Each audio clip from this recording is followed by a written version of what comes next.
Sok szeretettel köszöntünk mindenkit ezen a rendezvényen. Igazából itt egy beszélgetésről lesz szó. Fordítasz, Florina? Így mondatonként túl, és akkor így. Érteni értek, csak beszélni tudok. Ja, érted? Igen, azt írtam is, hogy érteni, megérteni, csak... Bocsánat. Akkor warm welcome to everybody and Adobe. And I will start the conversation, but feel free to ask as well. So my first question is, what was your childhood like, and what brought you to writing? Well, thank you very much to everyone. Thank you for coming. It's good to be back in Budapest. What was my childhood like? I mean, it's difficult to describe my childhood in one conversation, but I grew up in a home where education was very, very important to my society, to my parents. My parents had been educated under the British colonial government, and they were the first in their families to ever go to school, to have formal education up to university level. So I grew up knowing that I had to be well educated. I read a lot. We read a lot of books, a lot of stories. So I didn't dream of being a writer, even though I read a lot of books. My foray into writing was completely accidental. But anyway, I did read a lot when I was young. And then in many ways, my childhood was very different from the childhood of the protagonist in my novel. I grew up in southern Nigeria, which is majority Christian. My novel is set in northern Nigeria, which is majority Muslim. And in that part of the country, the literacy rates are very low. Rate of child bride very high. Like a huge percentage, I think more than 70% of the girls. Well, maybe percentages have got better in the past few years, but the number of girls get married before they're 18. Many girls get married before they're 12. I mean the percentages vary with the ages, and then the maternal mortality rates are very high. So it's a region with some of the grimmest statistics Nigeria has. So my upbringing was completely different from the childhood that I wrote about. So it took me traveling to that part of Nigeria, encountering people in that world for me to be able to understand it. But I would never have understood it from where I grew up. Question? Rendben van, vagy valami? Jó. So, any question? I actually have a question, because so I recognize in your book that you make the story very universal with the fact that you bring up the radio and then how we can relate to the Oscar and everything. And was it similar to you as well? Like you were trying to relate to these girls with these, I don't know, universal thoughts and whatever Americanish. I think for me that device, which it just came to me. I mean, it came to me when I had finished the book, believe it or not. That device, going back to do that, it just dropped in my head. Boom! It was an idea that was implanted in my head. And it works because a lot of Westerners find it really striking. I mean, it really hits for a lot of people. And I think what I wanted to use it to accomplish, was to let people see that the events in my book were recent events. It's easy to read this kind of story and think, oh, it's something that happened, a long time ago. This is really barbaric stuff happening in some part of the world at some time when, But when people realize that these same things were happening at the same time as this, I think the shock really hits. The world was celebrating Frozen, all sorts of things. The world was carrying on, and these same atrocities were going on at the same time. So I think that was the main thing I wanted to accomplish with that device, to let people see how current those events were and how the rest of the world carried on as normal when these things were going on. So when did you realize that the country you live in was not the safe? I mean, my country Nigeria has faced different periods of turbulence over the course of my lifetime. But I think the Boko Haram crisis was particularly, I think for me, it was particularly shocking because it wasn't just a headline. It wasn't just a news story. It wasn't just something I read in the book or read in the newspaper. I was part of that story in many ways. I met the victims. I mean, horrible things have happened in Nigeria over the course of my life. But in this case, I was seeing the victims. They were telling me the stories themselves. And it was happening in my lifetime. It's different from, we've had civil war in Nigeria, and then my parents were part of that. And I've heard the stories from them, that sort of thing. But this one is happening, I'm in Nigeria at this time, when this is happening. There's something I can do in some way to make a difference. You know, it's different from things that have happened that I wasn't part of, I wasn't there. And I'm meeting these victims. It's really shocking and horrible. And I know that when the Boko Haram kidnapped 276 girls from their dormitory in their school in Chibok in 2014, it sparked a global Bring Back Our Girls campaign, which saw the involvement of people from Malala to Michelle Obama, Beyonce, Rihanna. Everybody was saying Bring Back Our Girls. In France, in Geneva, Washington, D.C., the whole world poured out and said, bring those girls back from their school. And that was when I started reporting on this story. What shocked me beyond measure, I mean, the Chibok kidnappings happened on April 14, 2014.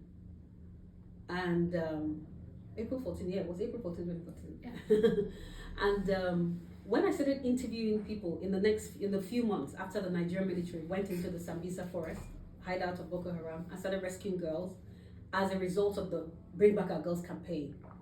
So thousands of girls started being rescued from the forest. And in speaking with some of these girls, I found out that many of them had been kidnapped more than a year before April 14, 2014.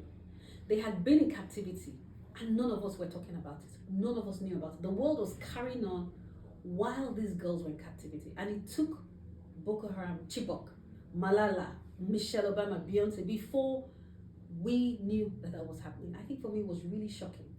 And so that is what makes this story very different from any other atrocity that's happened in my country. My involvement, my facing the realities. And then I still hear people, there are many people in Nigeria and some in other parts of the world who think it didn't really happen.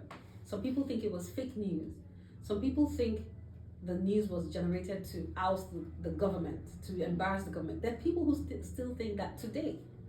But some of them read my book and they come to me and they say, I'm not really sure, did it really happen? But my book makes them realize that it may not really be fake news. So I may very well have been amongst those who thought it was fake news if I didn't get involved in the story. Because nobody could imagine, how can you kidnap 276 girls from their school? Like, it's so unimaginable.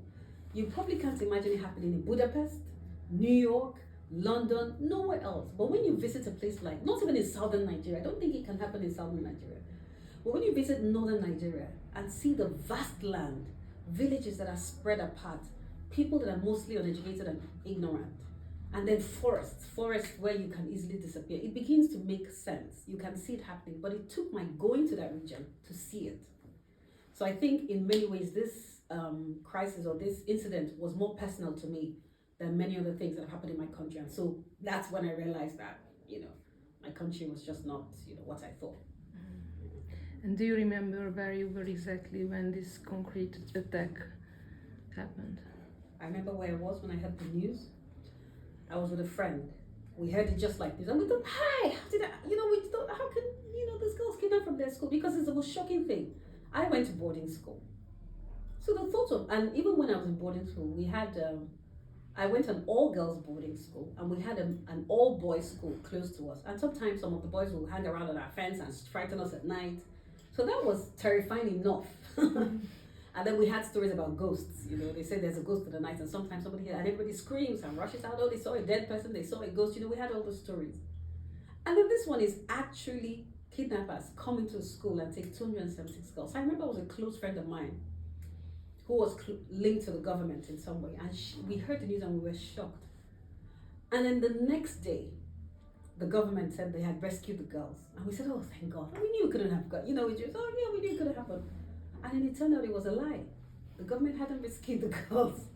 So it was a whole roller coaster. So I remember I was with my friend anyway, either in her office or in her house when we first heard the news. And then I remember also being with her when we heard the fake news that they had been rescued. And I remember the shock when it turned out it was a lie. So it was just a period of shock. beyond where I was, I remember how I felt. I know it was shock, disbelief, how can this happen? You know, then all sorts of things going through your mind, what's happening to them, how they're going to cope. It was really horrible, especially because I had been to boarding school and I know that it's the worst thing.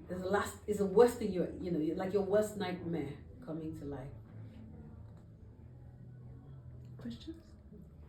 And I just read it recently, I don't remember when, but it did not stop this kidnapping. So it recently it happened again, and it was just a small news in the CNN or somewhere. So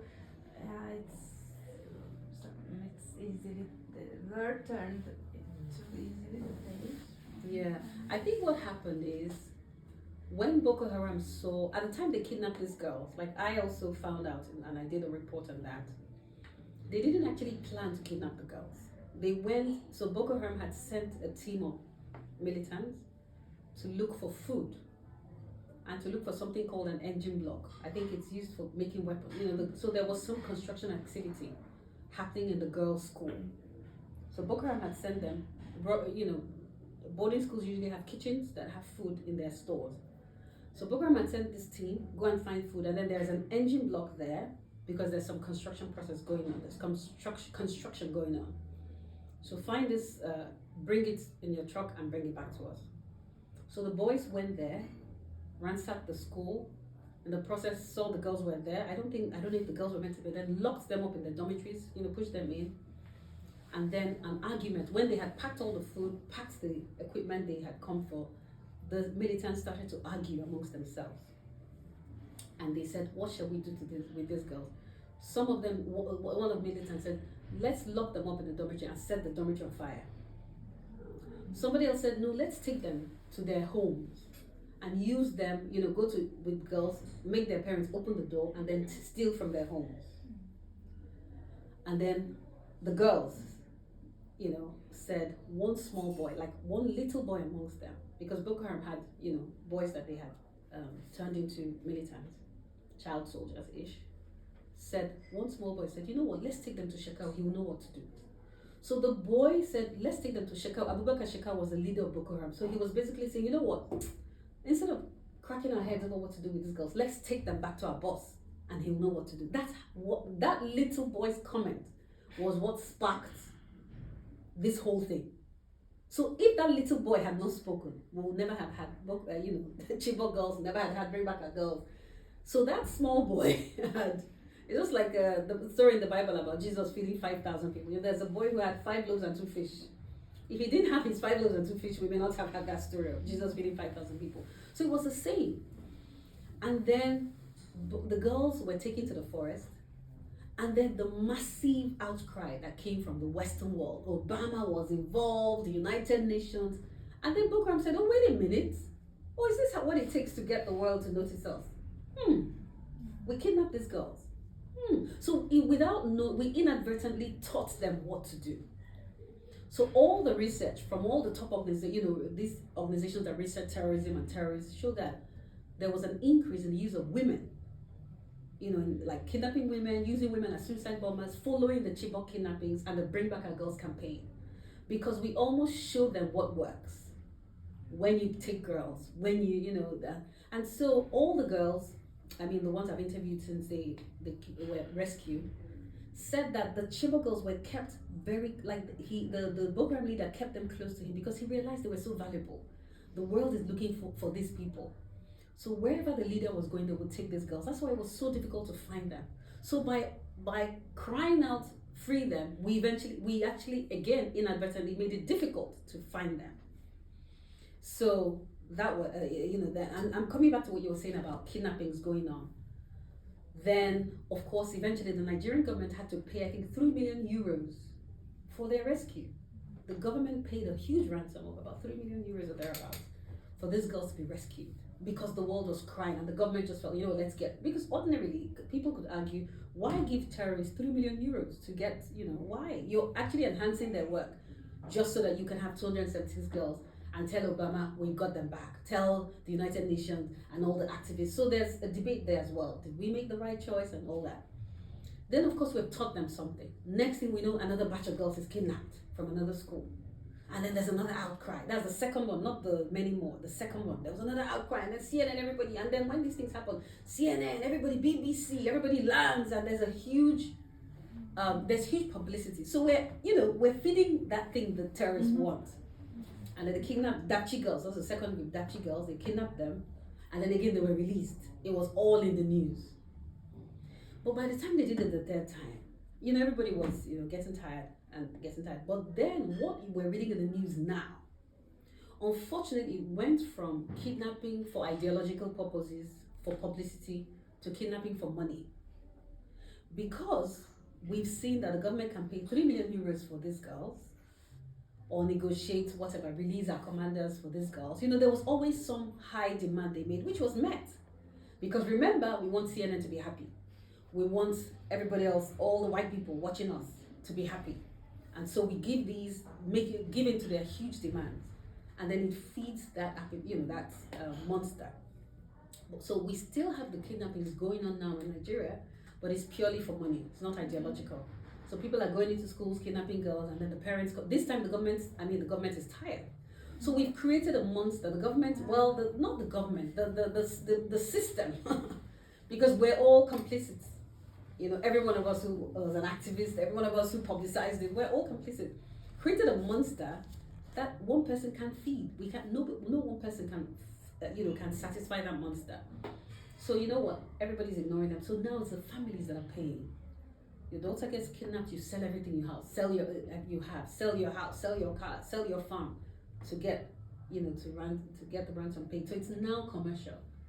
Even people who are not militant are kidnapping people, and then so that's why it's lost the that novelty that was the case in 2014 doesn't exist anymore.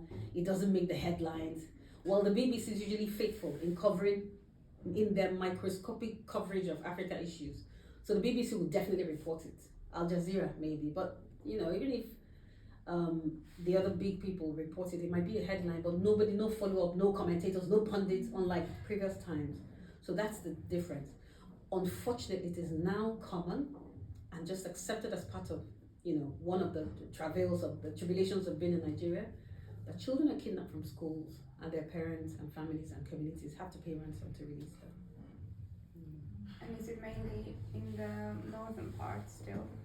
It's mainly in the northern parts, especially because of the way the north is. There's a mixture of their culture, their geography. It's a mixture of issues.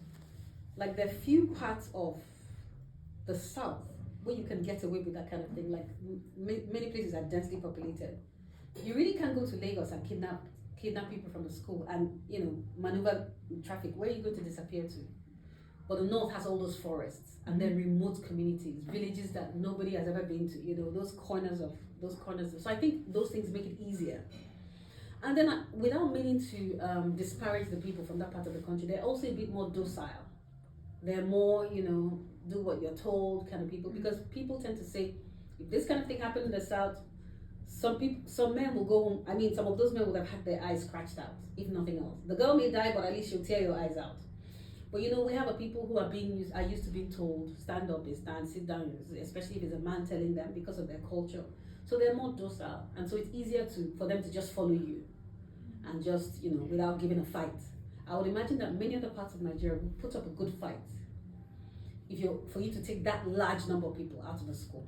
I don't know how possible it would be. So it's a combination of geography and culture. But the north is where it's mostly happening. And then the north, like as I said, has the largest in terms of the worst indices for poverty, literacy, and all that. So those kinds of societies tend to have the worst of everything anyway. We do have kidnappings and all sorts of insecurity issues in the south, in other parts of Nigeria, but not to the extent of going to take hundreds of girls from the school. No, it's not happened in any of those parts of the country. It's mostly the north still. Do you live in Nigeria now? Oh yeah. So my main home is in Abuja, the capital city of Nigeria. Yeah. But I recently gained UK residency, so I go in between London and Abuja. And I'm still, most of my writing is still done in Abuja. I still have features I do, for the long form pieces I've done, and most recently for the long read, the Guardian long read. So most of my work, I harvest my stories from Nigeria. Mm-hmm. So I still am based in Nigeria. And aren't you afraid there? Well, I mean, that's my home, really. You know, that's my home. I remember when I was in boarding school many years ago.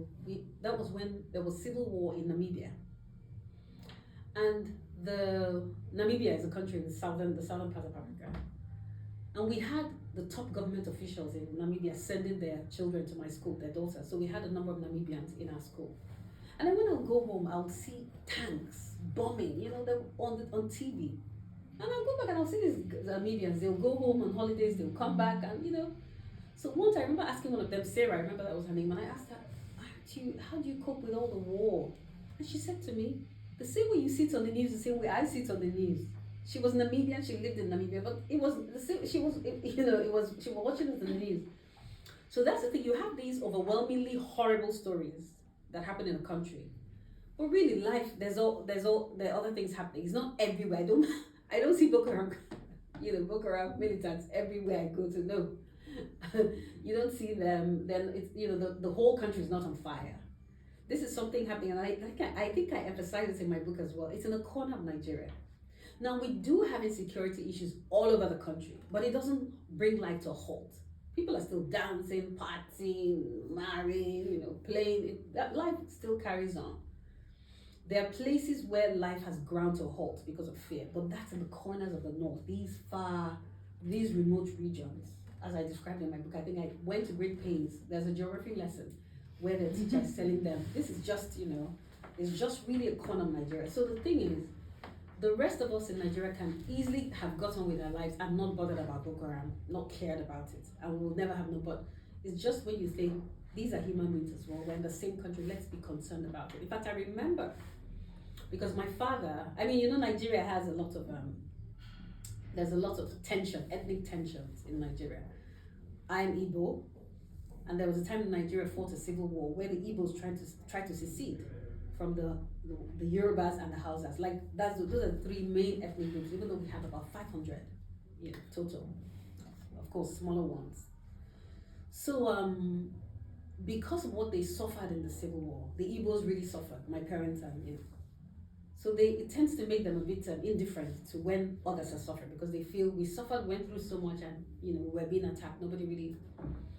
So when I was so involved in this Chibok girl story, and I was talking about it to everybody I knew, and I was like, can you imagine this happened? And my mom, my mother would talk to me, and we'd talk. So everybody who knew me at the time got caught up in the story. Like we were talking about, I dragged everybody to it. And then one time I came home to see my parents at Christmas. I was meant to spend 2 weeks at home, and then when I arrived, my father said he has something to ask me, that please, while you're here, I don't want to hear anything about Chibok. I don't want to hear anything about Chibok. So that really is it, you can easily stay in one part of the country and not care about what's happening somewhere else. It's not your reality.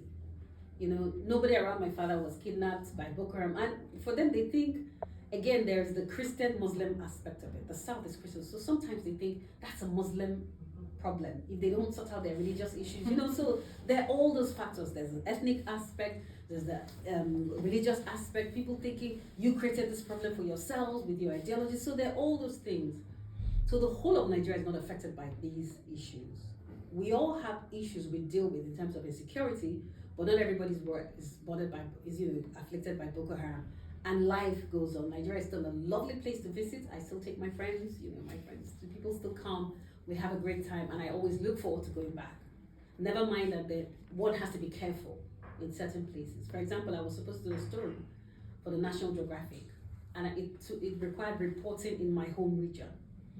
But the security team said, no, we can't do the reporting there. They canceled that. They said, because our investigations show that part of the country is unsafe. We're happy for you to report in Lagos, but not there. And I'm thinking, that's my home. My mom lives there. I go there all the time. And they said, no, we're sorry, because if anything happens to you, we'll bear the brunt of it. We'll be blamed. So we know you think it's safe, but we can't authorize you to go there. So I think this is the second time it's happened to me. When I want to report in my home region, and they say, or in some region of the country, an international organization says, no, you can't do that because we hear it's unsafe.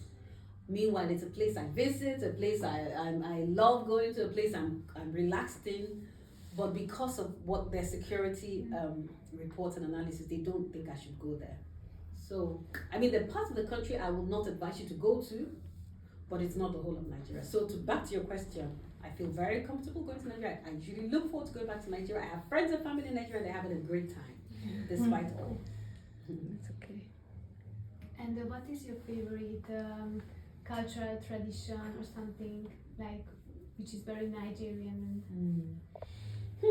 Well, Nigerians are hospitable. I usually tell my white friends, my Western friends, you know, when you attend a Western event, you usually go with a bottle of wine, some cheese, some chocolate. You take something to the event.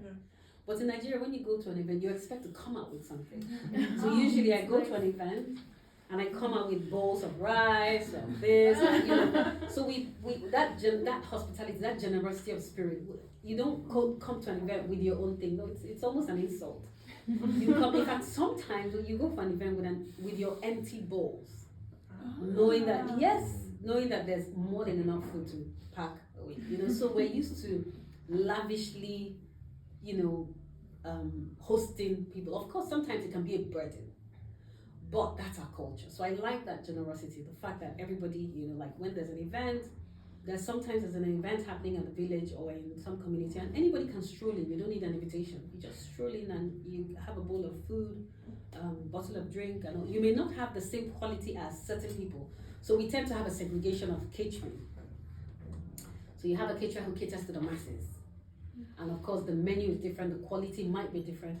And then the caterer who caters, somebody else who caters to the VIPs. So they have a special diet, but at least if somebody walks off the street into that place, they will at least get the basic menu. You know, like my father passed on last year in August, and his funeral was in October. And in Nigeria, funerals are huge, like they're really huge. So we planned for about 1,200 guests, even though we eventually had a bit more than that. So we had a caterer. We had one caterer for about 800 people, I think the 800 general, and then another person for 600 VIP.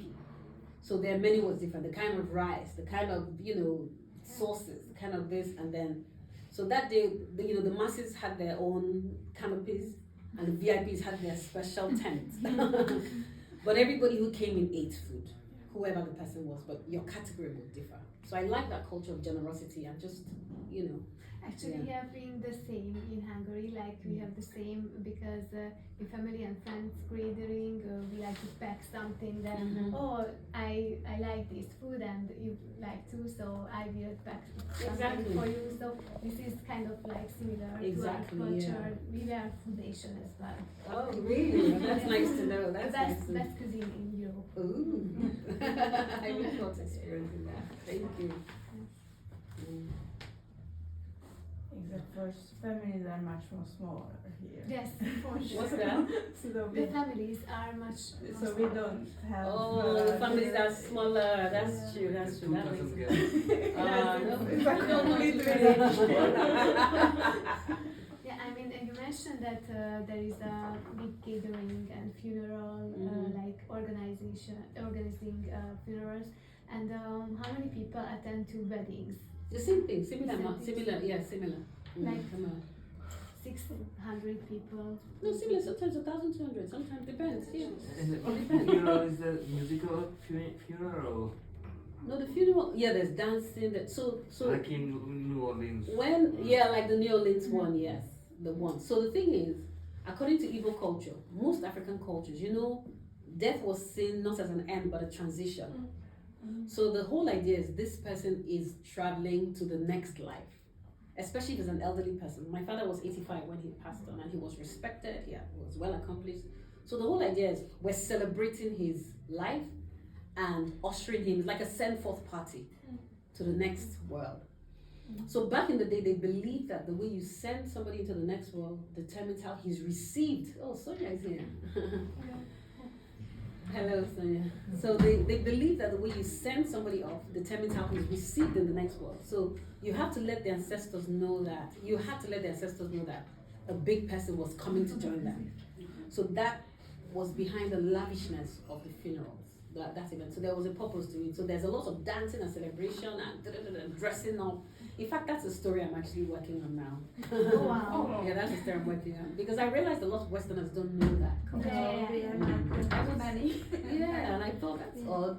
And you know, the funny thing is that the interesting, what Westerners find shocking is that those funerals tend to happen around Christmas. So you can actually have a funeral on Christmas Day because it's like a party.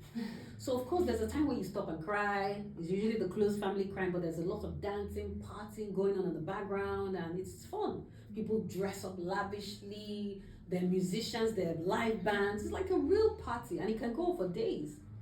You know, and then at the end people tell, oh, congratulations, you sent your father off well. You sent him well off well. So it's not just about mourning and putting somebody in the ground. It's a real party. Yeah. And in most cases more expensive than a wedding.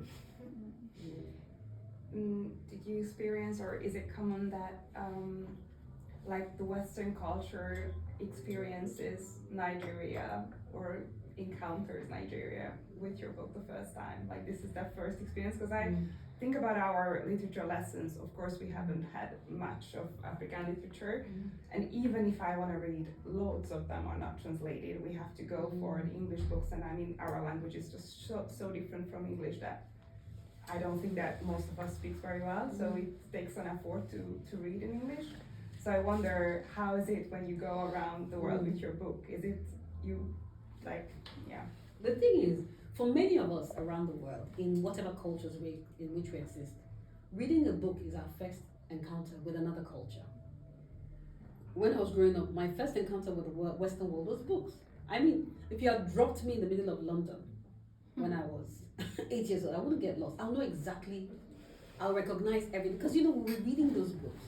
The same thing United States, maybe not Hungary, you know, but you can drop in any part of Britain, drop in any part of the United States. That's why when we migrate, you know, we just get on because you've been reading about these places. Of course, these days watching on social media and on TV and on movies. So yes, there are lots of people who are experiencing Nigeria for the first time reading my books. At the same time, it's the same for me, other cultures. And I think it's normal for most of us. There's some countries I've never visited, you know, but I know about. I mean, many of us may have read Kite Runner. You know, there are all sorts of books you read about different parts of the world, and then it's you know, you get to experience the cultures and the people from that place. So yes, there are people who have experienced my book who have experienced Nigeria through my book. And then in the United States, my book, because the character is young, so it's being used in a lot of schools for the students. I mean, it was selected by a lot of libraries, and also I get to speak with a lot of young people, and their first experience with Nigeria is that. I mean, it has its advantages and disadvantages. It's just like the elephant. You know, we all know the story. Many of us might know the story of the elephant. You touch the trunk and you think, I never belong. You touch the leg, you touch the body. So some people read my book and they think that is Nigeria. They've read about Nigeria. In Nigeria, Boko Haram is kidnapping girls everywhere, but that's just a trunk. There's some books about Nigeria where all you read is about the clothes and the parties and the weddings, and that's another aspect of Nigeria. So the danger is that you could read one book and assume that's the way it is. Just like one of the most popular books published about Nigeria, you may know Things Fall Apart by Chinua Achebe. Now it's been read around the world. Chinua Achebe, I think it was published in the 50s, Things Fall Apart. And most people have read it. In the United States, the UK, most people use it as textbook. But it was a book set in Nigeria around the time the colonialists came. And Nigeria was colonized, at least southern Nigeria, from around 1901-ish. So you can imagine a society around that time, end of the 18th century to the 19th. But people read that and assume that's Nigeria today. That's the way our society still are. Of course, thank God for social media. It's less that people think like that. And then of course we have musicians, models on the global stage. So people have less need to think like that.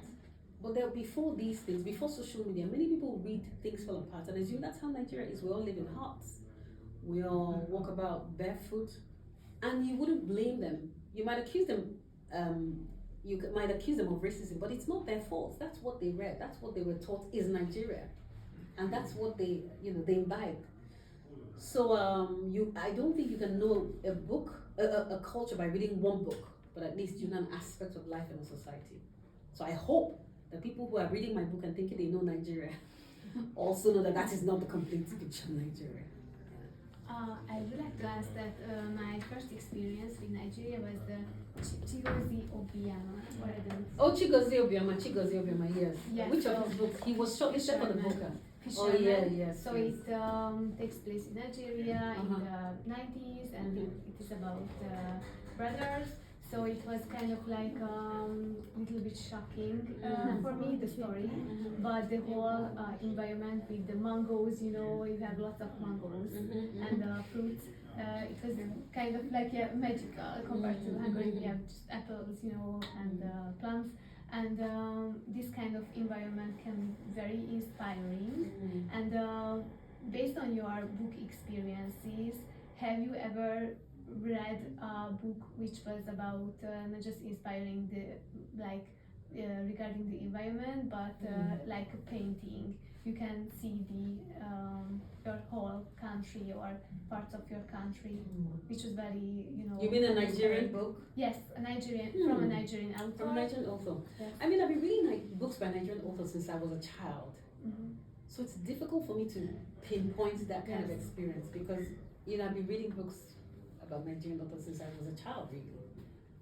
So I don't know. I know that, okay, I'll say this, when I was growing up, because my parents, I mean, we lived in a house, my parents were educated, we lived in a small town, my parents were very well respected and sophisticated, you know, at least back then. But a lot of the books I read set in Nigeria were about poor children who couldn't pay their school fees, who worked hard and then became successful. You know, those kind of books, those kind of things, suffered, they couldn't get school fees. So funny enough, and I used to talk about this when I first came out as a writer, it made me wish my family were poor. Because poor people seem to have the most exciting lives, you know. You know, you send them off to live with an uncle and they suffer and then they become well, you know, it seemed too exciting. And then we were just, they drive you to school every day, you come back home, you eat morning, breakfast, lunch, dinner, you sleep, wake up, take like there seemed to be no obstacles in our own life, no drama. It wasn't exciting enough. So I actually used to wish my family were poor because of that, the things I read as a child. Of course, it didn't take me long in life to realize that being broke is not a joke. So I don't wish that, but that's what happened to me. You know, I saw it as exotic, you know, being, you know, punished. And I remember sometimes we will take, my siblings and I will take, because we had drawers where we'll keep our clothes. But in all these books, the people had their clothes in cartons, like cartons of milk, or, you know, so we'll take our clothes away from the drawers and put them in the cartons because we just, you know, it seems so much more exciting. Yeah, so I guess that happened to me. Yeah. Reading about that side of my country, that wasn't my personal experience. And usually the families has several children, or like what is the size of the Nigerian families? Well, back in my day, my parents had 5 children. My mom had some miscarriages. They would probably have had more children, but she had some miscarriages. So that was the average size of families in my parents' time. But subsequent generations having 2, 3, and it infuriates my mother. Because remember talking in the South, the Christian South, because we're all educated, we're all enlightened, we're all polished, so people are having fewer children, except, of course, maybe people in the villages. But in the North, where, of course, they're not being hindered by the kind of beliefs, the kind of ideas that some of us have picked up over time, they're still having, one man marries 4 wives, 30 children, they're still having 10 children, 11 children. Still, that's the thing, disparity. So my mom, people like my mom, I quote her because it's one of her pet peeves. She's so infuriated by it. She says, why you people, your people are not having enough children, and then the North are populating, because that's the way it is. So again, to show you how different Nigeria can be, the South, people are having fewer children because of education and, in quotes, enlightenment. The North, people are still going on to have, dozens of children to one man, one woman, 10, 11, 12, 13. And in a place like Nigeria, it could have serious consequences for the future, because population determines a lot of things, resources, politics, elections. So it's just that these are things that concern people like my mom, the impact it will have on the country in the future. So there is that imbalance. So I can't say the whole of Nigeria has changed in terms of that, but some parts of the country are doing things differently from the way my parents' generation and previous generations did, while some parts are just, doing things as they always have done.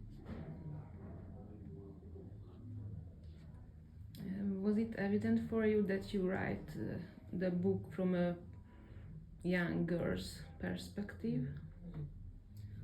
This was a story, the Chibok kidnapping, the Boko Haram kidnapping story shocked the world, especially because of the involvement of young girls.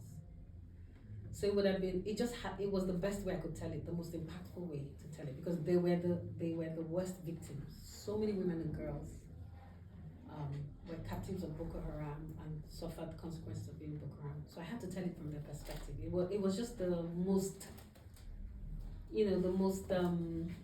that was just the most realistic way to tell it. Yeah, it was the most realistic. Of course, in my story, as you see, I also include older women, but it was mostly, it was mostly women and girls. It was mostly, women and girls, but a lot of girls, a lot of girls suffered. So I thought it was the most impactful way to tell, an emotional way to tell the story too. And then, of course, the world was familiar with the Chibok girls, who were all between the ages of 18 and I think 22 when they were kidnapped.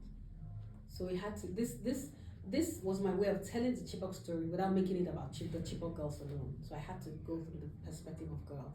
Mm-hmm. Have you kept contact with them? So yes, I have kept contact with them because I reported steadily, doggedly on this story from 2014 to 2024, the 10th year anniversary. So I went down every possible rabbit hole of this story. I wrote everything possible, every kind of interview. And in the course of that, I befriended the parents and got to know the girls themselves. So I was writing about the girls, meeting their families, even before they were, especially Chibok girls, they were released. And then they were released, I got to meet them. So it was like a progression of a relationship. It kept deepening and deepening. So I've known some of their families since 2014. I've been to their homes in Chibok. I've spent time with them. I've watched them weep in grief. I've watched them celebrate, weep with tears of joy when their daughters were, returned. I've watched, the different milestones, arcs in the story. I followed it all. And over the years, they've become friends. A lot of them still stay in touch. And I would say this to round off my response to you is, what I find really disheartening, now looking at them is, some of them can't believe how the world, like, at some point they were like, it's just like a new bride suddenly realizing that, oh, her husband is not that interested in her anymore. Because there was a time I would get phone calls from journalists from around the world. Can you please give us a contact for just one Chibok girl, one Chibok mother? They just wanted so Chibok girls and their mothers and their fathers were the most sought after sources on people were willing to give them anything and everything just to talk to them. And now nobody's interested in them. It's just like they've been dumped. So I can see that disbelief in them. Like sometimes they call me, oh, guess what? This happened, that happened. Back in the day, once I saw that phone call, I called them back, what happened? And then I write a story, and then boom, boom, boom, that story hits. But now they call and they tell me things, really nobody's interested. Nobody cares, Like they go, guess what? This person happened, this person has died, because all sorts of things have happened to them over the years. But nobody really cares, and the world has moved on. There are atrocities everywhere on earth. In fact, I think the Yazidi one came after the Chibok girls. So we've had Yazidi girls, we've had Syria. Well, Yazidi was in Syria, right? We've had Ukraine. There's so much everywhere. So the Chibok and even though people sometimes criticize the world and the Western media for, in quotes, abandoning them, I say you can't stick with one tragedy forever. The world, I think, did its best at the time Chibok came. I'm not one of those who criticize the media fading out, exiting the stage, because I know the media did a lot. But you can't the world, so much else is happening in the world. You don't blame anybody who doesn't want to spend, I'm not saying you can't, but you don't blame anybody who doesn't want to spend 12 years covering the same atrocity. Nobody owes that to another person. And then it's, I just felt, so that's the way it is. I have stayed in touch with them. And I feel sometimes sad when I can see the way they feel, thinking, oh my God, what happened? Nobody cares about, nobody cares anymore. But so that's it really. Yes, I have stayed in touch. That's simple. And in the end of the book, there's a mention about how it was very hard to integrate them back into the society because of all the shame against the pregnant girls, or just because they were raped. Do you think that it's changing, or did they manage to, I don't know, get the family closer to them, or the village itself? So this is one question where I will direct you to a story I wrote. So for the 10th anniversary, I wrote 2 pieces, one for the Atlantic and one for the BBC. It was published in April 2024. I mean, anybody who really wants to know the depth of my answer could look that up, please, if you read it. But my summary is, the story kept getting more and more complicated. For example, as my 10th anniversary story showed, some girls were freed, and that's Chibok girls, and they didn't want to go back to their parents. They just didn't want, because they had spent so long with their kidnappers. Some had children. So it's no longer the society ostracizing them. They actually didn't want to be with their parents. Some will go back home to Chibok and run away from home because they wanted to go back to Boko Haram. So it became so complicated. It's one of the most complicated stories I've ever read. Like, there was no right and no wrong. And then the government, because for that story I also spoke with the state governor. So the government tried to bring a solution, which is also problematic. The government said, since these girls want to stay with their husbands, but we want them back. The world is saying bring back our girls. We brought the girls back, but they're running back to the forest because of these men. Why don't we bring these men out, de-radicalize them, and then help them to sort of build a life together with these girls, so that you can have your girl back. And you know what I mean? It became so. When I went to Borno State for that 10th anniversary reporting, I went to where these girls were living. The government was paying for the accommodation of these men and their wives. Basically, we are now paying for the men who kidnapped them to live with them. Like, it was so messy. And some of the parents were furious because their daughters had converted from Christianity to Islam and didn't want to go back to Christian. It was just so complicated. And some are saying, we don't want our daughters with those men. But the girls are saying, I don't want to stay with you. I want to stay with this man. So the government was it was really tricky. So that's why I say you really have to read the story to understand it. It was just not straightforward. So it went beyond the society ostracizing them. The girls at some point did not even want to be. Some of the girls didn't want to be with their families. They didn't want to be rescued. Their lives had moved forward. And so here we're screaming, bring back our girls, and they were just happy to just continue with where they were. So it's one of the most complicated stories I've reported on ever. Yeah. So I went to the house where the girls were living with the men that kidnapped them. Paid for by the Nigerian government, taxpayers' money. So anyway. And you wrote in the book that you were kind of like terrified or get some confusion when you saw these men. Like, no? No. I think It's the end of the book, like from who was the journalist? Viviana, the forward, yeah. Yeah. But what are your thoughts and feelings? Like, how can be normal these lives, or can just it be like in connection with the past family, like their parents or something? Because when this situation happens, it is a shock and trauma for the whole family system, like especially for the girls who was taken. But I think this is something that we should talk about with the family members as well, like their parents. So what are your thoughts on So this? I wouldn't quote myself, because I'm not an expert on that. Whatever views I have are very personal. But one of the experts I spoke with for these stories I told you I did, she said, I think the world needs to come up with, that's what the world needs to talk about. What happens when girls are kidnapped as children? Because if the girls had been freed before they were 18, their parents could say, I don't want you to be this man, and the government will have her. But the government was saying, these are women, they're not children anymore. So you have a 25-year-old woman saying, I want to stay with this man. At that point, her parents, by law, even the law of the land, she's not a child. So you also, you're also stepping on her rights, by trying to force a 25-year-old woman to come back to your home when she has told you. I mean, we have friends that are dating men we don't like. We have friends that are dating men their parents don't like. It's a fact of adulthood, of life, of a woman. So why would it be different for these girls? So one of the experts was saying we have to, you know, the world has to maybe come up with policies, whatever, where a girl is kidnapped, what agency does she have, at what point? So it was really complicated because we're not talking about children anymore. If a child is kidnapped at 18, or at 14, at 8, discovered at 14, rescued at 14, you can, you know, tell her, shut your mouth, what, you don't know anything, and but when she's 25, 28, with 3 children, 2 children, 3 children, you can't tell her who she, you know, you can't make, so yes, the families are involved, but it's not, they don't have the final say. And that really was the problem. You know, who really does one listen to this thing? Is it the girl or her parents? What do? Do you still treat her as a child because she was kidnapped as a child? Do you deny her her rights as an adult woman because at the time she was kidnapped? You know, it was just so complicated. So I guess these are the opportunities we have to define policies that will apply for, God forbid, next time this kind of thing happens. You know? How they were kept? I mean, what was the condition?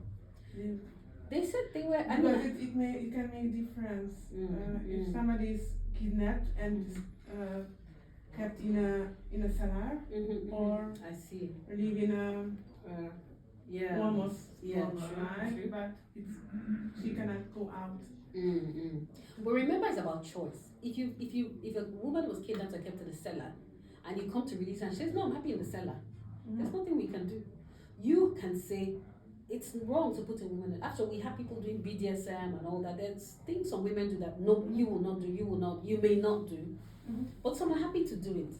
So even if it's a cellar and she says, I'm happy to be in this cellar, there's nothing anybody can do. That's Stockholm syndrome. No, that's really Stockholm. I mean, I think it's just choice.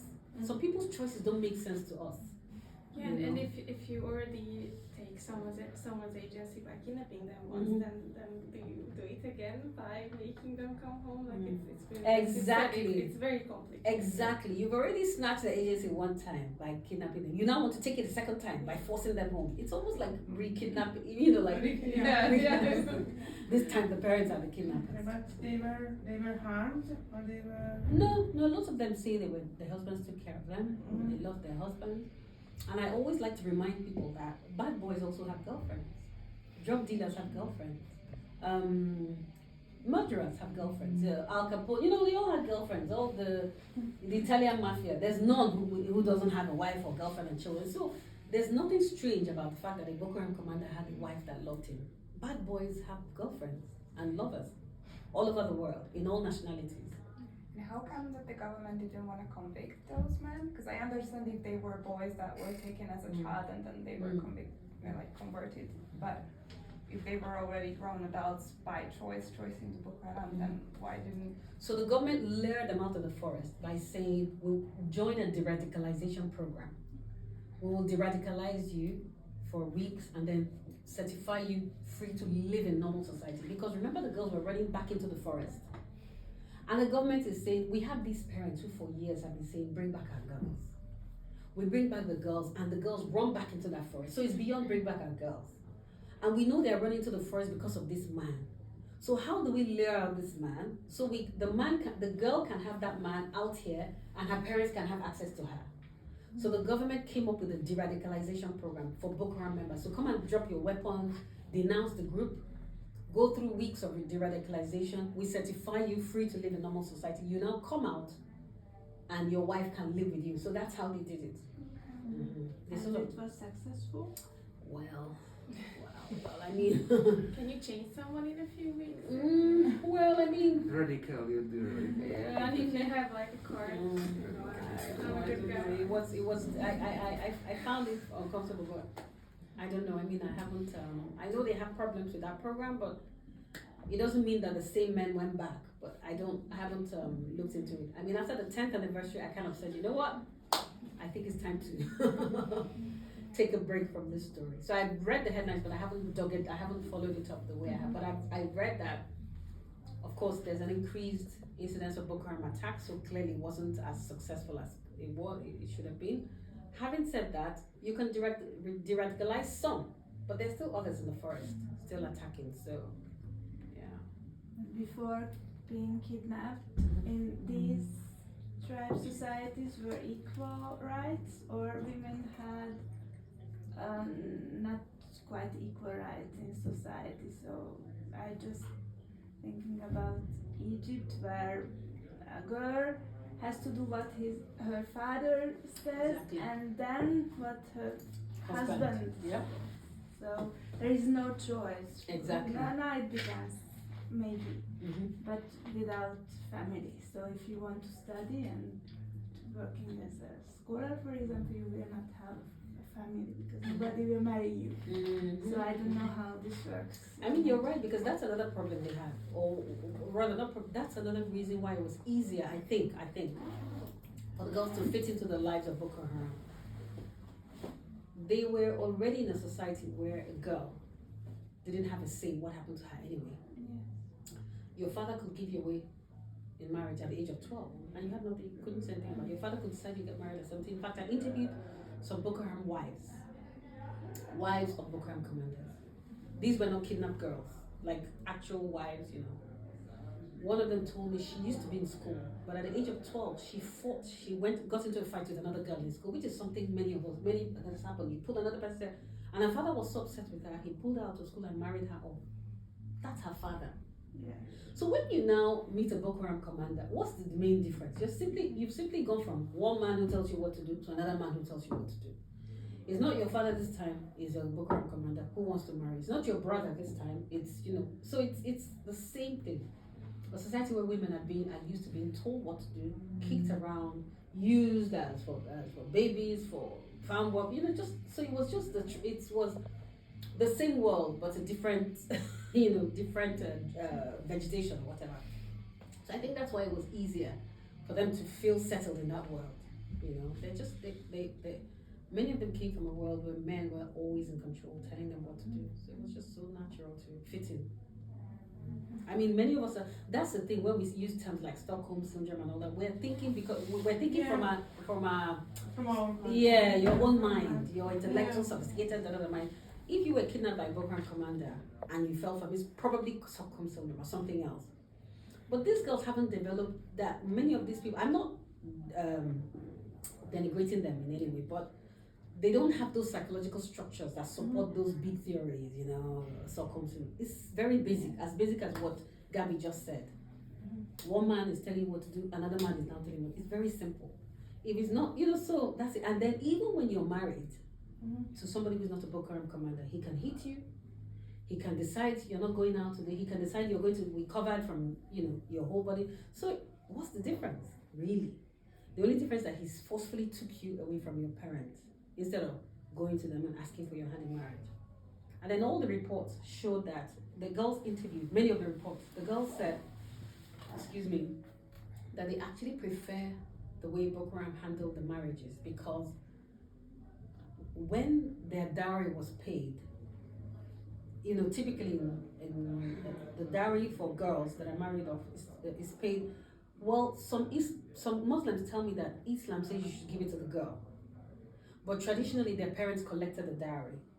But whenever Boko Haram married them, they gave them the dowry, they gave them the payments, whatever, bride price or whatever it was it's called. So many of the girls preferred that. So rather than their father taking it, they took it. So to some of them it was a better life, you know, it was a better life for some of them.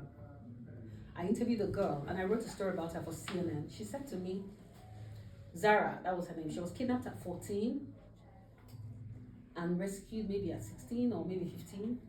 And she said to me, no, she was kidnapped at 14, rescued at 15, and I think I met her when she was 16. I don't remember the sequence, but she was still a teenager when I met her.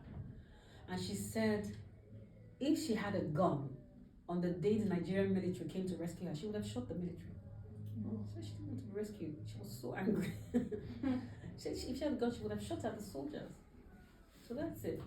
Yes, because after they cannot continue their lives, nobody will marry them. Exactly. Well, she did get married. Not just that, she was happy with her life. That's the point. Not because nobody will marry her, but she was happy. She said she was in love with her husband.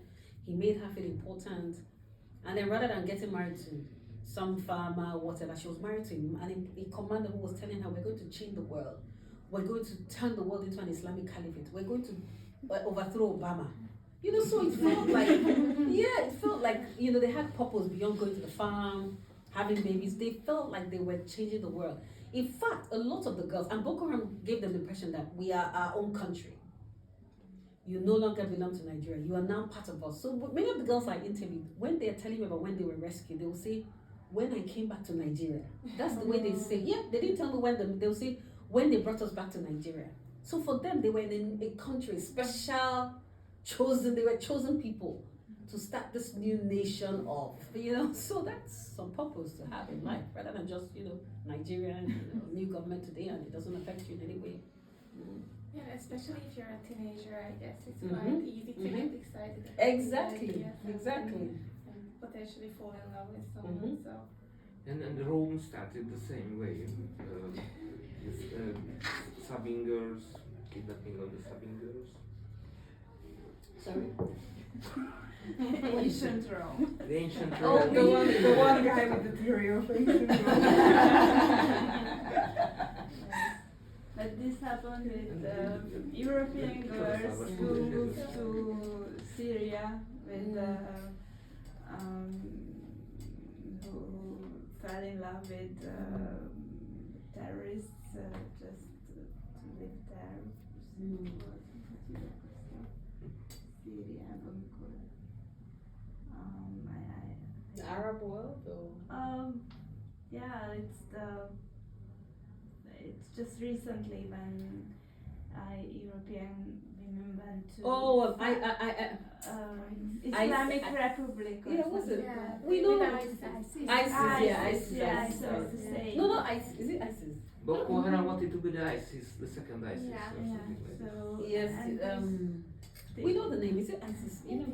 Okay, because of ICE in America, I forgot that there was another. yeah, it's ISIS, yes. and these because, were yeah. European. Yes, from born, England. They went from England, the and Netherlands. France, Yes, and, they went. And a lot of European Yeah, countries, yeah. and they just fell in love Yes. with the terrorists. And Went they through Turkey, yeah. lived there. So Mhm. Gosh, I haven't heard about ISIS in a long time. yeah, so it can Not happen. Yeah, but I think before that they had like proper conversations in the dark web that was kind of radicalizing them. Yeah, so Well, it's coming true, from true, one true. second to Yeah, another. sure, but the majority of them realized in Syria that okay, this was not the life we wanted, but there are a lot of them who did not want to come back to Europe. True. So And then the famous one, Shemina Begum.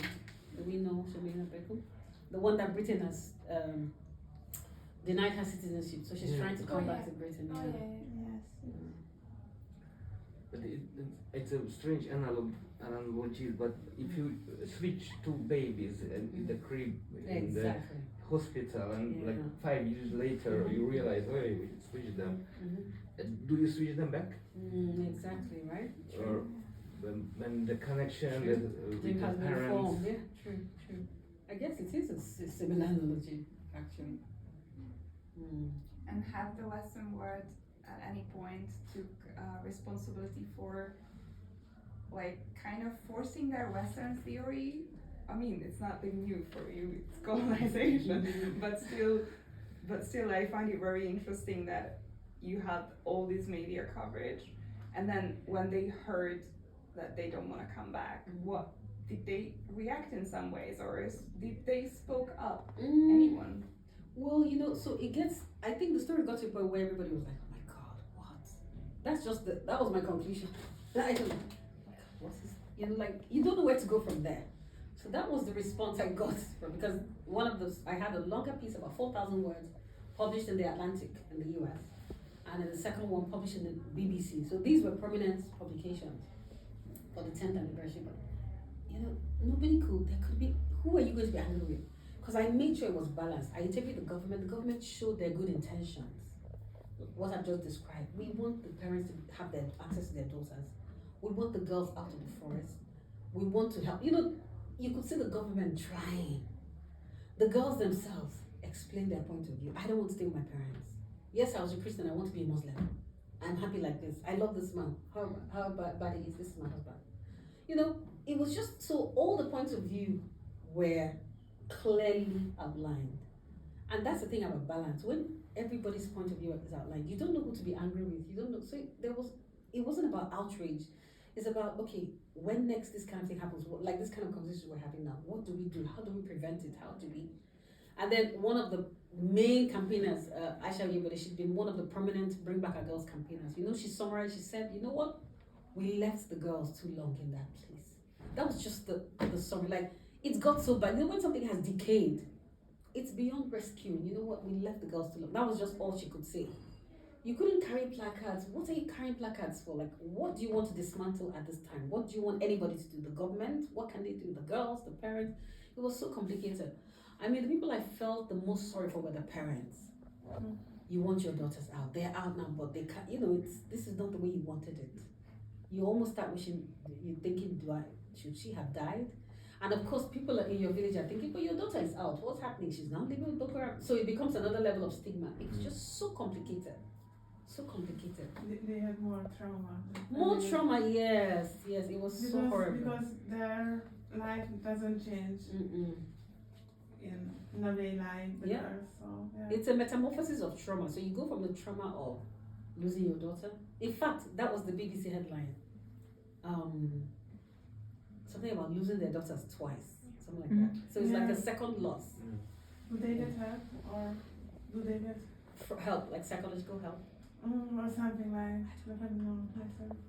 I think there was no effort, resources to have them. Yeah. It's pretty horrible. I mean, it's one of the most shocking things I've seen. I mean, that Boko Haram crisis spawned a lot of. There's just so many angles of that story I could talk about for forever. It was just so shocking. And each time you think you've seen the worst of it, something else happened. Something else happened. Something unexpected. Something. Even when the world came out, the girls who were rescued, the world came out to help them. Like we're talking about helping people, right? Sending them to school abroad, some of them to the US, and another level of drama unfolds. You have, I mean, it was just so complicated. Some of them, you know, it became a trade, going to different places, telling their story, what happened to them. Some people started, some of the girls, okay, so they're different. Some of the girls got so used to the attention. Everybody wanted to make up for all the things that happened to you, buying you iPads, putting you up in nice places and everything.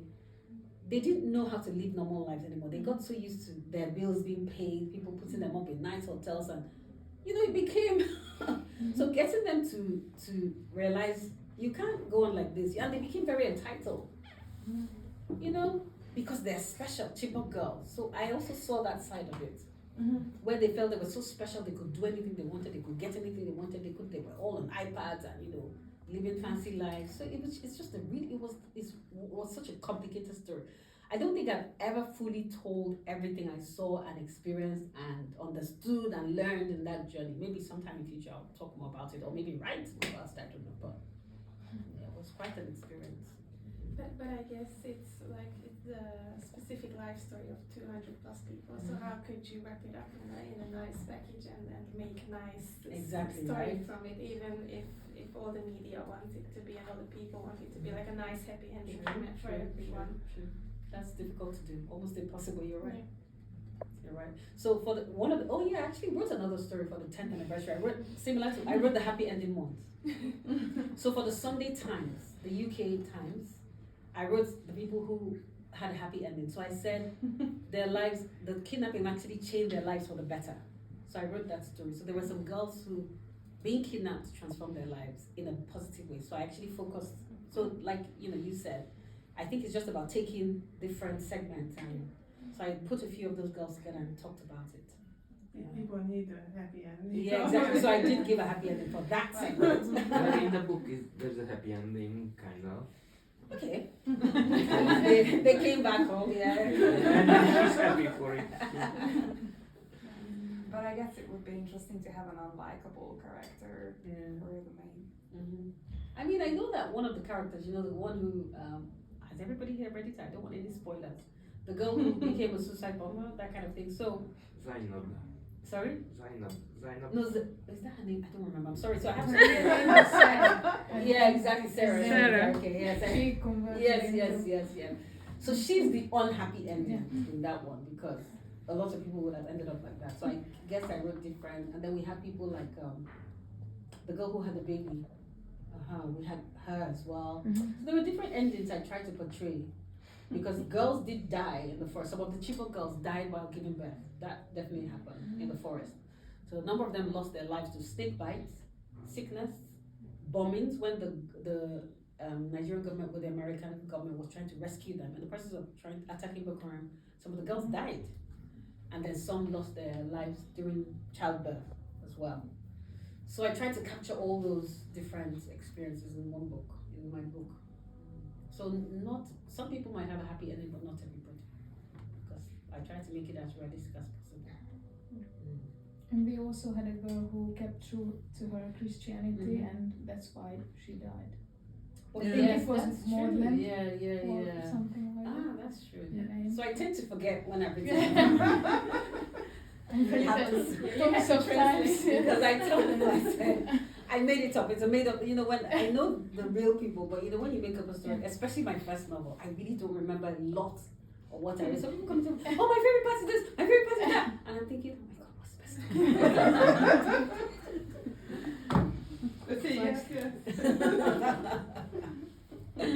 So yes, I remember now, there was that girl, yes, at the beginning, or middle. And there was a mother, not in the book but in reality, who created a foundation and fought hardly to get her daughter back. Dorcas? Oh, Dorcas. I don't think she's... Don't you know if... I don't think she created a foundation, but she was the most vocal voice at the beginning. Yeah. But guess what? The last time... She had a stroke, by the way. Yeah. Now, one of the times I spoke with her subsequently, she regretted being vocal because she felt being vocal. So Boko Haram made her daughter the spokesperson of the girls who had converted. So anytime the Boko Haram put up a video on CNN, it was her daughter that was talking. I don't want to go back home. Dorcas was actually one of the inspirations for my character, Sarah. Dorcas seemed to have been swallowed up by the ideology. And in fact, the cheaper girls not Dorcas, Dorcas' daughter. That's Dorcas, the woman you're talking about. Yeah? Her daughter, real life daughter. I forget her name now. I used to know all the names. I need to refresh my memory. So the cheaper girls told me that Dorcas' daughter, are we talking about Dorcas or her daughter? Was Dorcas the girl or her mother? I think Dorcas is the girl. Dorcas is the girl. Her mother, Dorcas' mother is Esther Yakubu. Yeah. Dorcas Yakubu. So Esther Yakubu was the most vocal voice. Yes. The face of the Bring Back Our Girls campaign. She was always on CNN and being interviewed. So Boko Haram made her daughter, Dorcas, the spokesperson of the converted girls. So the cheaper girls were telling me that in captivity, they were all afraid of Dorcas. She was their classmate, but she was so radicalized that they were afraid of her. She became such a part of Boko Haram. So the last time I spoke with Esther, not the last time, one of the times I spoke with her subsequently, she said she regrets her involvement in the Bring Back Our Girls campaign and being the face of it. So I don't know that she started the foundation, but I'm just saying she was so vocal and so prominent. She believes Boko Haram targeted her daughter specifically to punish her. So she was horrified, she regretted it. And her daughter is still not back, I don't know what, but they said her daughter had really imbibed the Boko Haram ideology. She was one of the, she had really imbibed it. So Esther at some point had a stroke. Yeah, she's doing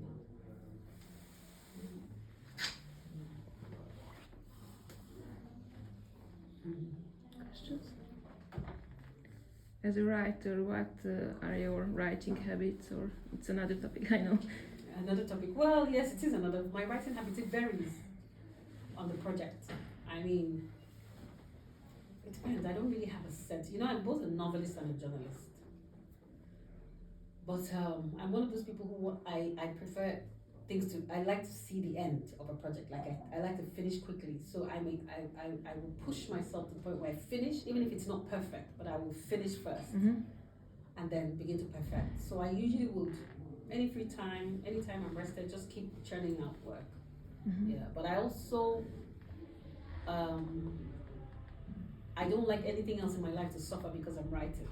I'm a family person, I have friends, I have loved ones, so I make sure that nothing suffers really So I'm not one of those who take up, 3 months into the forest. Right? No, I'm not. There's so much else. So so I don't really have any strict habits, just that I want to get it done. And are there any favorite European writers? Because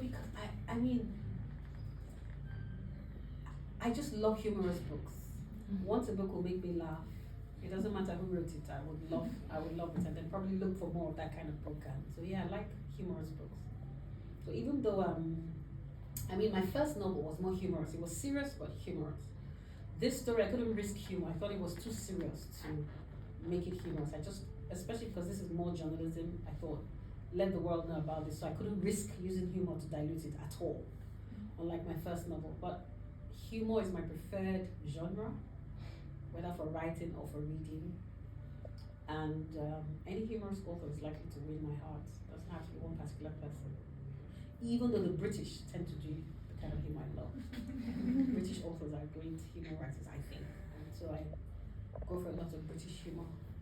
Whether it's P.G. Woodhouse of blessed memory or more recent, anything funny really. And I've read your autobiography, and I'm not sure, but is that true that you were a comedian? No, I'm not a comedian. No? I'm a humorist because I write funny, like my first novel, as I said, my first novel was quite humorous. Yeah, that's so why. It was a serious issue. Yeah. Oh, you read it? I'm glad you think so.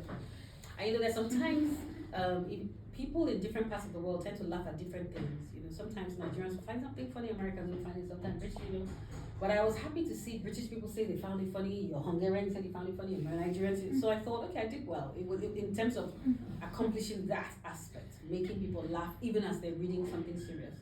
So that was one of the things I wanted to do in my first novel. And so I'm a humorist. I tend to write humor into my work. Yeah. Unless I don't want to. I need to leave, but thank you so much. Thank you so much. Thank you for coming. Kindness and the work. Thank you so much. Thank you, everyone. Customers, yes. See you later. So does anyone else here write? Aspire to write? Yeah, of course. She was writing a book. On Egypt? But it's science, so it's not a novel. So it's Is it not on the Egypt? same. Is it Egypt? Yeah, it's scientific. That counts.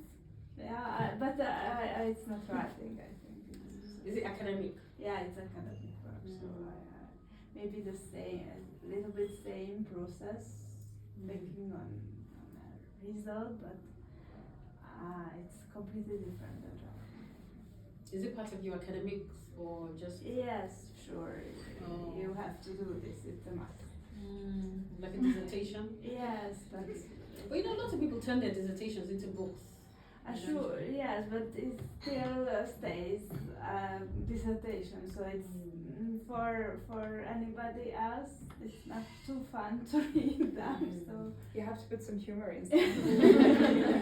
so it's for small hieroglyphs. group of scholars, so it's not. Yeah, normally Egyptologist has to translate it for the wider public. Because the dry Egyptology is not that easy to absorb. Only for 100 people. 200 maybe. So it's completely different, I think. But it's possible, but How long are you staying here? I leave tonight. Oh wow. Fast. But it's nice. I like Budapest. I like the architecture. I like the look of the place, yeah. It's been rebuilt a few times, so. Really? Yeah. Well, every war, one after the other. Oh, I see. Okay. Yeah. And then the new government has just been built in. Yeah, it's a historical time. Wow. we are very happy. Everybody very happy. But the new government we will still need 2 or 3 more weeks to the new government form, I think. It's a transitional period now, So everyone is still holding their breath, I guess. Do you think anything could go wrong? Of course. Sure. Really? We already experienced this. In the past? Yeah, in the last 16 years, how a government could go very wrong. No, what I mean is the transition. Do you think anything can alter that? I'm still afraid of. I think it's more like all the lies are coming up, or you know. Skeletons from the closet. Yeah. Or more A like graveyard. cemetery. Graveyard. Yes, for like a cemetery. Wow. Few skeletons. And I think it must be like very hard to come up with a plan to fix all of this. So it might not be an easy route. And I hope that the people who are being chosen are capable to do this, because And the former government did everything possible to stay in power. They placed people everywhere, so it will be very difficult to remove them. I see. So they chose. For example, last week they decided to elect a new rector for a university. They should wait for the new government, but no, and they can. They remove still it, have the chance to continue this stuff. we still have the people everywhere. But so far so good.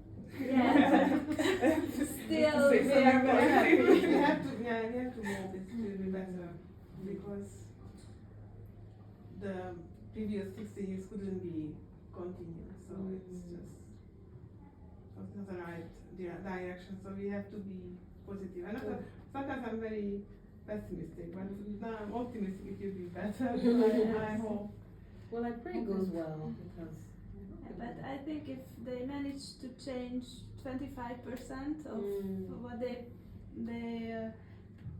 offered, I would be very happy. So the level is really low now, I think.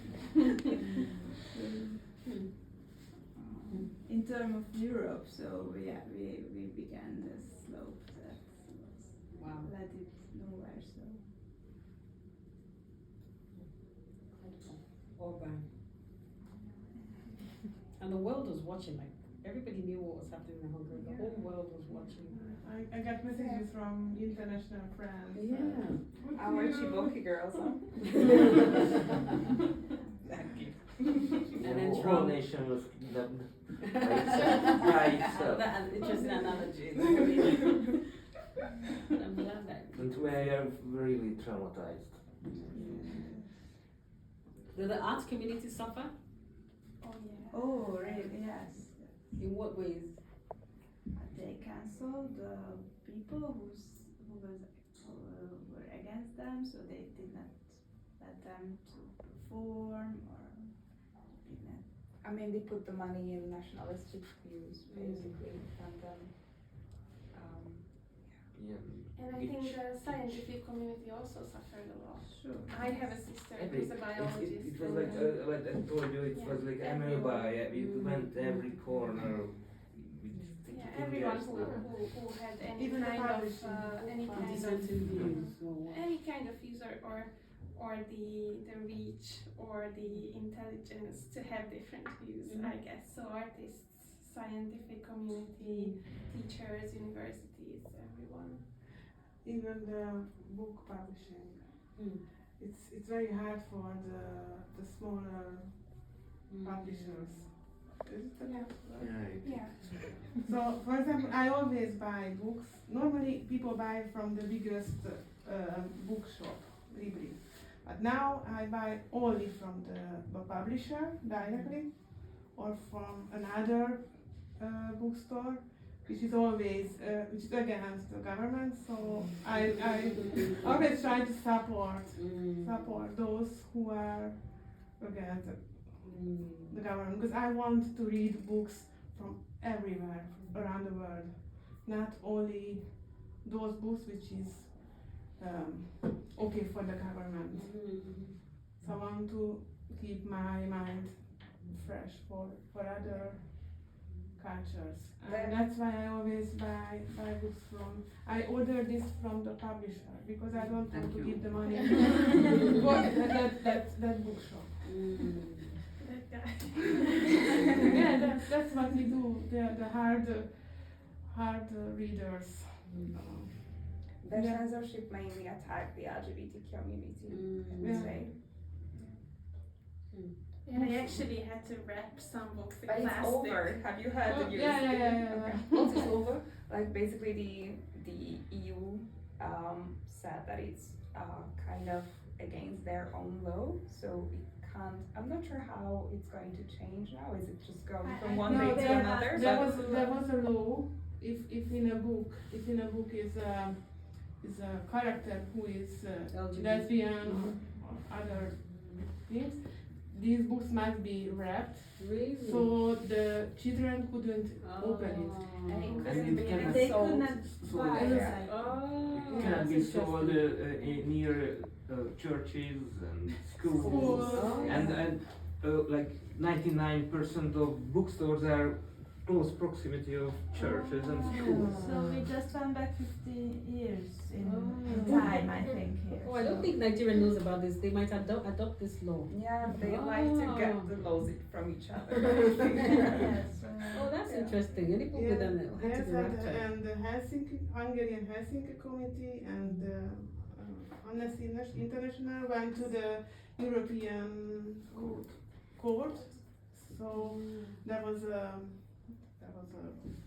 I don't know this legal words, but now it's over. They said it's against the European Yeah, but law. the funny thing, the first version of this law had a typo, a comma was missing, and when they started to use it, and the bookstore said, "Hey, it says not what you think because there is no comma there, Can really change the meaning. and it changes the meaning."